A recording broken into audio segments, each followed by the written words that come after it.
Kaixo eta ongi etorri jakidunera. Gaurko bideoan, aurtengo 2026ko selektibitatearen 5. B ariketa egingo dugu.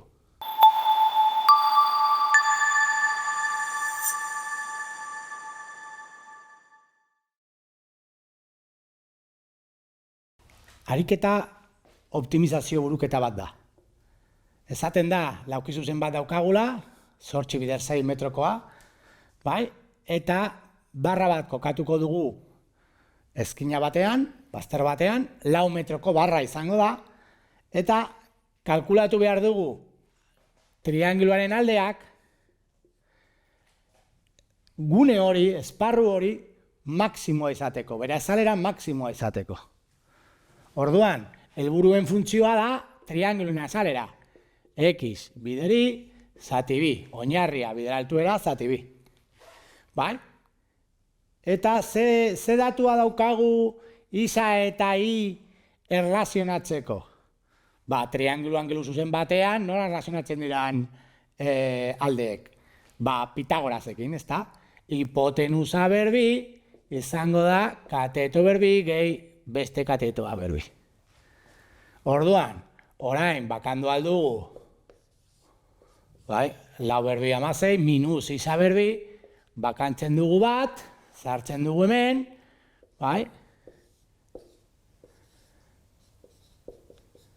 eta nik deribatzeko egingo dudana izango da hau sartzea, erroaren barruan. Orduan gure funtzioa, gogoratu isa badago behean, osea kanpoan, isa berbi izango da barruan, eta horrela deribatzeko errazago izango da. Hau izango da gure helburu funtzioa, azalera. Nola optimizatzen den, nola maximizatzen den funtzio bat? Lehenengo deribatua egindea eta lehenengo deribatua berdin 0. Orduan, deribatzen dugu hori. Hori deribatzeko, zati bi utziko dugu, eta orain da, horrela egingo dugu, erdi bat, bai? Orduan, erroaren deribatua, bai? Bi erroa, gogoratu berdin 0 egingo dugula, orduan izendatzailea joango da, ezta? Eta hemen bere deribatua. 16 bider bi, 32 isa. Eta minus 4 isa beriru.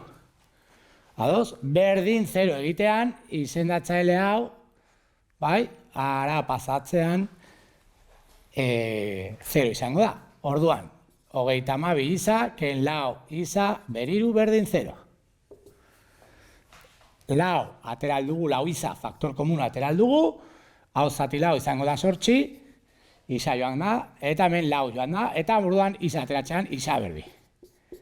Vale. Alde batean geratzen da 0, baina 0 ezinezkoa izango da, ezta? Alde bat, trianguloaren alde bat ez da posible 0 izatea, bestela triangulo ez dagolako. Vale. Beste aldetik geratzen da hau, isa berbi izango da 8, orduan isa izango da plus minus erro 8. Vale, baina minus erro 8 metro berriro ezinezkoa izango da. Alde negatiboa ez da existitzen. Bai, luzera negatiboak ez dira existitzen. Orduan, soluzioa izango da erro 8 metro. Soluzio bakarra. Baina gogoratu, begiratu behar dugula ea maksimoa da minimoa den. Horretarako, hemen kokatuko dugu erro 8, bigarren derivatuarekin egin aldugu, baina nik normalean horrela egiten dut. Orduan, hemen kalkulatzen dugu lehenengo derivatuan, erro 8 da 2, piko, ezta? Orduan, kalkulatuko dugu lehenengo derivatua batean, sartzen dugu hemen, eta geratzen da handiago 0. Orduan, malda positibo gogorakorra da. Egiten dugu gauza bera, hirurekin adibidez, F' 3, eta geratzen da negatibo. Orduan, bai dela maksimo bat. Orduan, kalkulatu behar dugu I. Horretarako, sartzen dugu hor, hau, erro 8 bada, izango da 8 eta 16ken 8 berriro 8. Biak berdinak izango dira.